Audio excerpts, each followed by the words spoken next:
significant portion of Europe, women do not get married till they are 30, if at all they get married. If at all they get married. And after 30, if you get married, probability of having large number of children is very low. You may have one child or something. Same problem faced by Japan. Same problem faced by USSR. Acute is Japan. Second is USSR. For instance, today 100 USSR citizens are there, or Russia, not even USSR. In another 10 years, 85 are only going to be there. There will be 15% reduction in the population of Russia. We are not talking about rate of growth or anything. So there is a huge demographic crisis which is faced by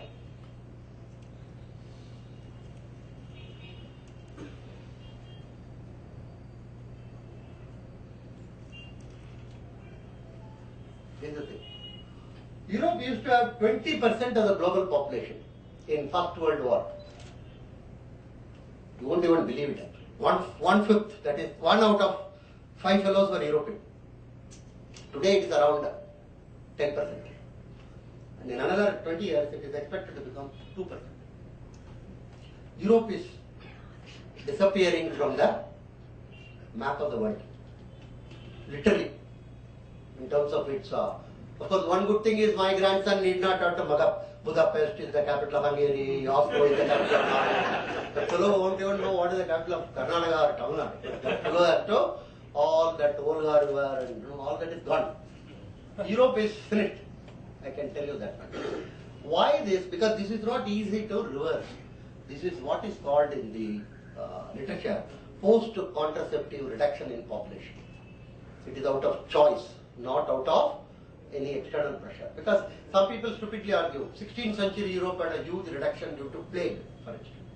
But they recovered. But those reduction in population, reduction due to war, they were supposed to 100-year war. That was one of the most bogus things. That war was never a 100-year war. It was always told it is a, like Bhutto used to say, 1000-year war we will have with you. Never, not even 12 days or 13 days. So 100-year war reduced the population. But again they put. But today it is not that. 1957, two major inventors. One is this contraceptive. Second is the food preservative. What is called the glucose, fructose. All the food can be preserved over a period of time. Till then, you could not preserve food. You have to eat and either throw it on the same day or next day. But this fructose, food preservative, that revolutionized the way in which the world began to function. That is, you could have food which is kept over a period of time and eaten, which means it is not required for the woman to go to kitchen every day, 3 times a day. That was considered as one of the indicators of growth. We will come to that. The countries, the societies where women go less and less to kitchen is more and more developed. That is what they claim. That is, after 20 years, kitchen will be in a small museum or something. This is where my grandmother used to visit. Oh, what did she do? She used to be making chapati all through her life. How did she manage that? And they will photograph. This is the kitchen, right? You get advertisement on BHK nowadays, right? 1 bedroom and hall, and that K will be cut off. Only BH. K is not required. I am telling you seriously. 12% is the real growth rate of restaurant industry in this country. Not rupee growth rate. Inflation adjusted. Highest growing sector of the economy is restaurants. Not many people even are aware of it. 12% real growth rate year after year for the last 10 years. So there is a huge amount of decline in European. Europe is not going to. Now why you are stressing this point? See, when family goes, there are so many implications. One is the population reduction. What happened? They have a generalized social security. That means everybody has to. Some countries have what is called the funded, that's called in financial jargon, where you create a fund. Everybody contributes a small quantum of money and then that money grows. And then those who are retiring will be paid after the what is called the vestment period. Now if the population is not growing from below, that fund is not growing. I'm sure most of you agree with what I have.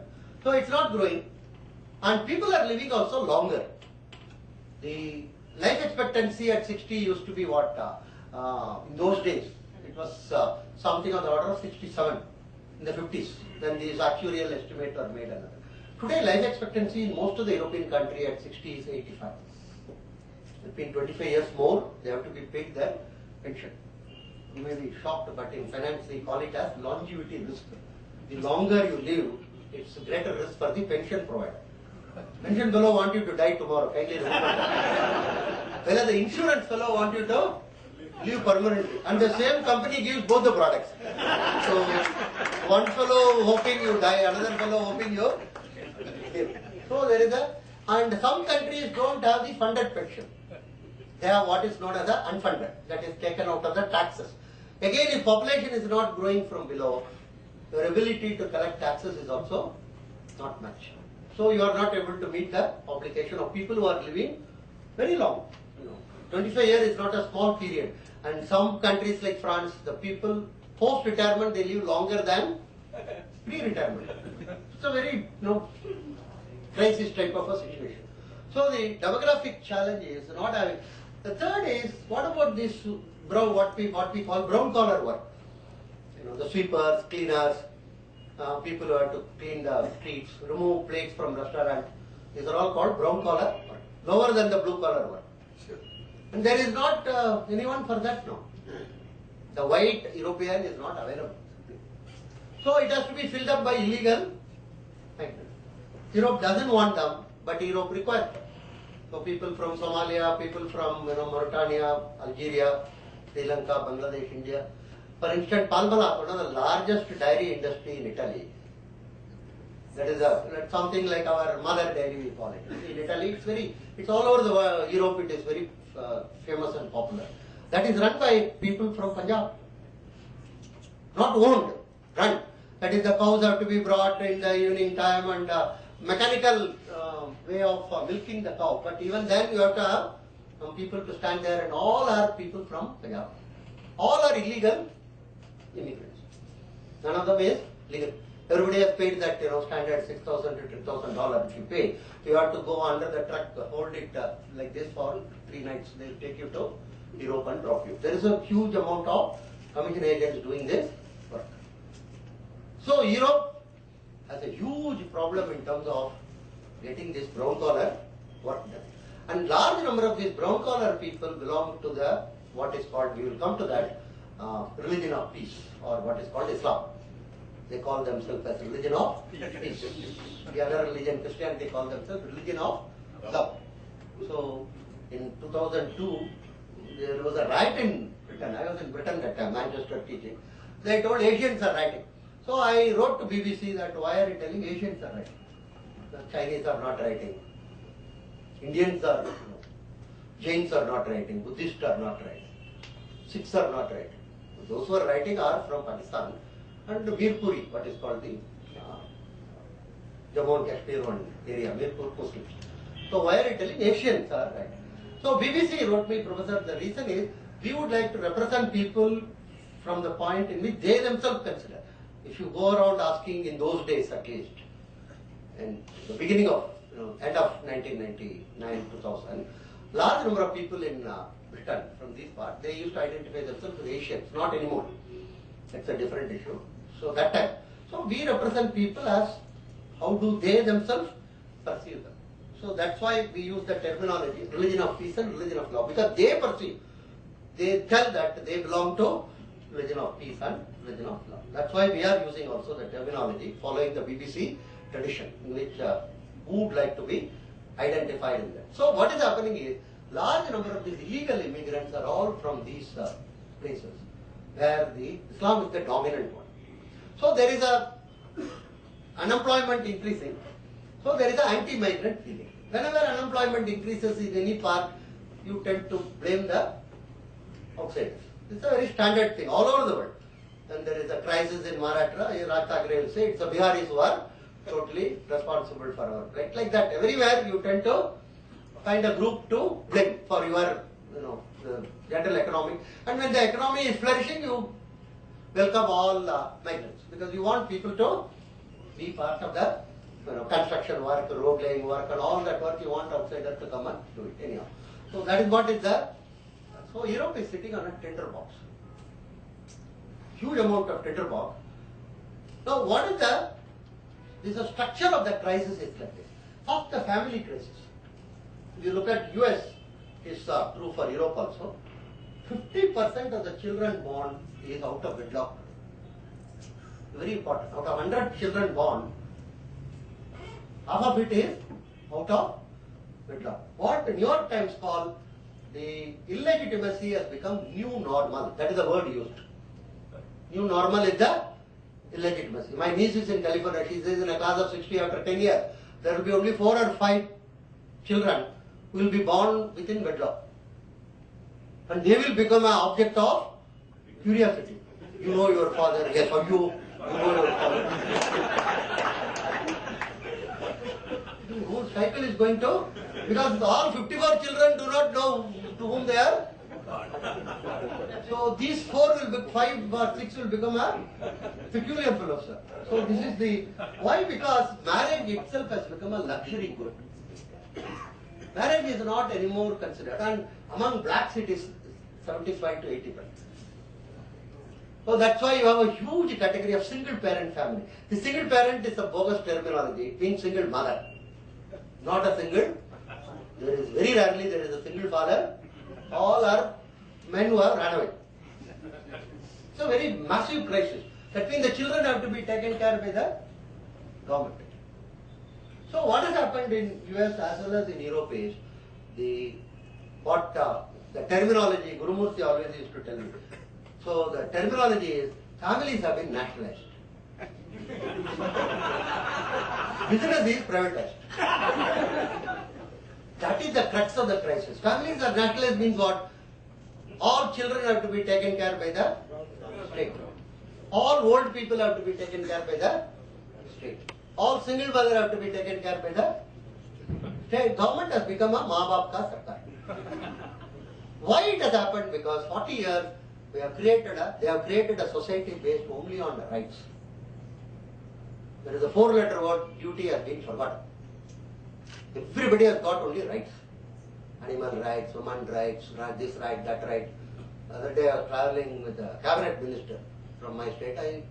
He's a man with a sense of humor. I asked him, you are creating so many rights commission, human rights commission, that right, woman rights, so many. Why don't you have one commission on duties? He looked at me, Professor, are you serious? I told, why not? We don't do our duties, how can we have? We had a good sense of humor at least, if not any. So, absolutely you cannot sustain a society based exclusively on rights. That is what is happening.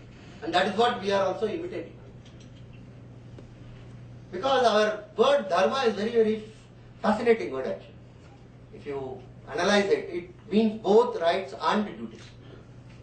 It connotes both. It doesn't distinguish one from the other. You have to sustain the duties and you acquire your rights.